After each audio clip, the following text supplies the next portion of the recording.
কবিতার আজকের সেগমেন্ট হচ্ছে পরের এবং লাস্ট ৪ লাইন। লাস্ট ৪ লাইনের প্রথমে আগে পাঠ করে নেই। আবৃত্তি। অলস চিন্তাকে দেয় যাহা চিন্তা, মনের দ্বৈরথে উন্মুক্ত পন্থা, তাহারেই খুঁজি নিরন্তর ধ্যানে, পূর্ণত জগায় অনন্তর জ্ঞানে। অলস চিন্তাকে দেয় যাহা চিন্তায়।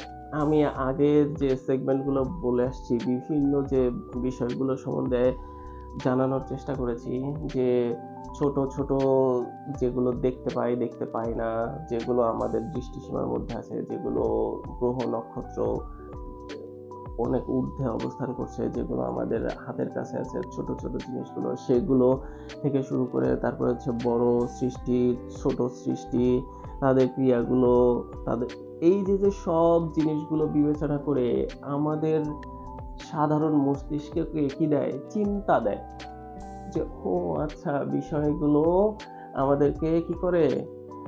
প্রতিনিয়ত ধাক্কা দেয়, প্রতিনিয়ত আমাদের চিন্তা চেতনাকে উপলব্ধি জাগায়।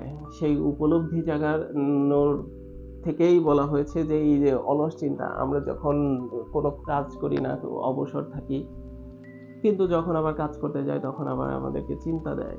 আমাদের চিন্তা করে মস্তিষ্ক ঠিক থাকলে আমরা ঠিক মতো কাজ করতে পারি, আর মস্তিষ্ক ঠিক না থাকলে কাজ করতে পারি না। তো আমাদের এই চিন্তা চেতনাকে যখন অলস চিন্তা, এই চিন্তা যখন মানুষের কোনো কাজ থাকে না তখন কিন্তু কিছু না কিছু ভাব থেকে থাকে, কিন্তু ওই চিন্তাকে এই যে বিভিন্ন জীবের, মানুষের বা অন্যান্য যে অ্যাক্টিভিটি আছে, সেগুলোর যে ক্রিয়েশনগুলো, যে অনুভবগুলো, সেগুলো কি দেয়? মানুষকে চিন্তা দেয়, তাই তো?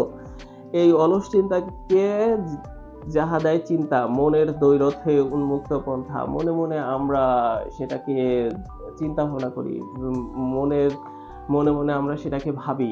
সেই ভাবতে ভাবতে আমরা ওই নতুন নতুন পন্থা বের করতে পারি, নতুন নতুন আবিষ্কার বের করতে পারি। ও বিষয়, মানে তাদের জীবনটা এরকম, তাদের পিনটা এরকম, আমাদের পিনটা এরকম।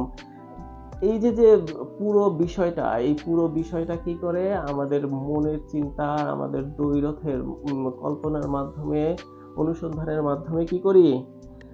আমাদের মনকে উন্মুক্ত করে, পন্থা বের করি, রাস্তা তৈরি করি। যেমন কোনো কিছু আবিষ্কার করতে গেলেও কি করি? সেটা নিয়ে ভাবতে হয়, ভাবতে ভাবতে একটা পথ বের হয়, পন্থা বের হয়।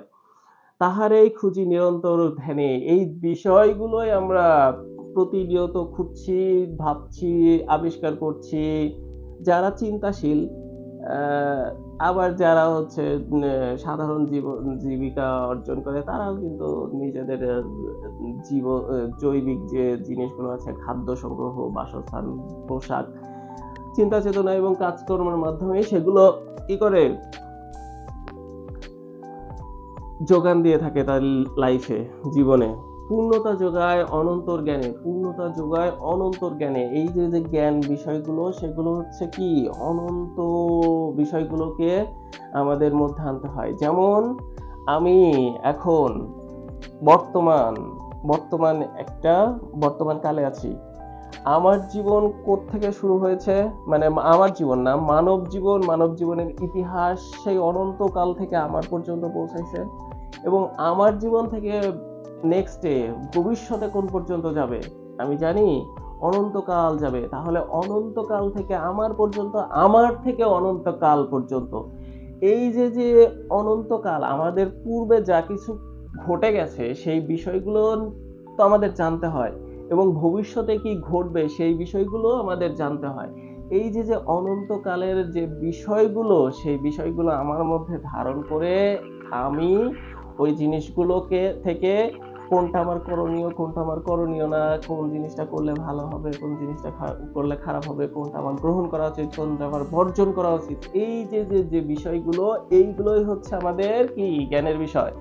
এই জ্ঞানের বিষয়গুলো হচ্ছে আমাদের, যখন আমরা সেটা অনুভব করতে পারি, আমরা অর্জন করতে পারি, আমাদের জ্ঞানের বিষয়গুলো কিন্তু তাই। স্কুল কলেজে যে বিষয়গুলো পড়ানো হবে, অতীতকালে কি করা হয়েছে, কোন বিজ্ঞানী, কোন কবি, কোন সাহিত্যিক, কোন জীবনযাত্রা, এই জিনিসগুলোই কিন্তু আমরা শিক্ষা গ্রহণ করি এবং আমাদের ভবিষ্যৎ জীবনে দেখার জন্য সেই জিনিসগুলোই আবার আমাদের জীবনে ধারণ করি এবং আমরা চিন্তা ভাবনা করি আমাদের লাইফস্টাইলটা কেমন হবে।